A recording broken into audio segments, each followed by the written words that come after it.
Chapter 1. October. It had been a bad day. So bad that Dr. Johanna Anderson had eaten her entire emergency stash of Dove bars, and it was about to get worse. Joe's day had begun with a fender bender on Van Ness at 8:30. She finally got into the office at 9:15. 5 minutes after that, the Mind's Eye operating system crashed while booting up and refused to restart, forcing her to cancel the morning's therapy appointments. That's when she hit the Dove bars the first time. At 10:30, Joe determined that the problem was a software issue and that she couldn't fix it. Mind's Eye was her invention, a sophisticated mix of biosensors and algorithms that gave her an unparalleled ability to understand what her patients were thinking and feeling. On a good day, Mind's Eye enabled her to do something very close to reading her patients' minds. On a bad day, it crashed. Today was a very bad day. She knew Mind's Eye better than anyone, but she was a neuropsychologist, not a programmer. So she'd had to call her programmer for an emergency service visit, which would not be cheap. He returned the call at 3 from Paris. The earliest he could be back in San Francisco was 2 days from then, and since he'd be coming back especially for Joe, she would have to pay all his travel expenses. She cleaned out the rest of the Dove bars after she got off the phone with him. She spent the rest of the day responding to email and handling paperwork. She left the office at 6, feeling a little queasy from a nascent chocolate hangover. As she walked to her car, a man got out of an old Toyota Camry parked next to her Audi. He looked like a cross between a bike messenger and a low-rent security guard. He stepped in front of her. "Dr. Johanna Anderson?" "Yes?" He handed her a stack of paper, stepped back, and took a picture of her holding it. Then he got back in the Camry and drove off without saying another word. Joe looked down at what he had handed her. It was a lawsuit. She was being sued for causing the death of one of her patients, Seth Bell. She stood there, rooted to the floor of the parking garage in shock. She knew Seth was dead, of course. The police report was in her files. A jogger had found his body floating in Shadow Cliffs Lake 7 months ago.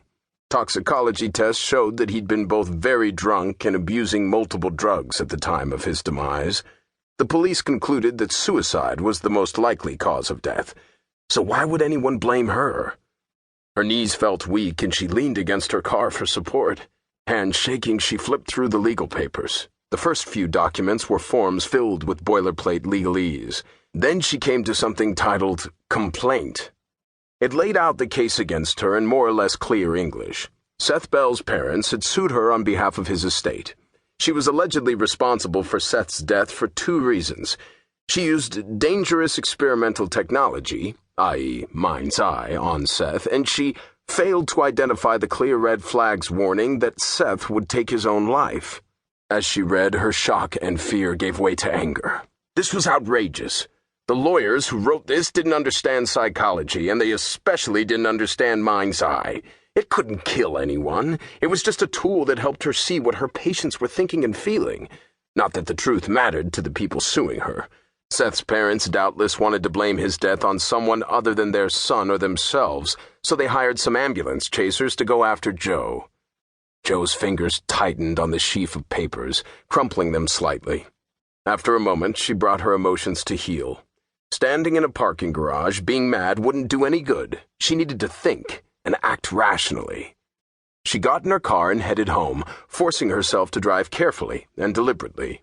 Night gathered around her as she drove. The mood of the city shifted subtly as the streets darkened, the professionals went home, and the night people came out.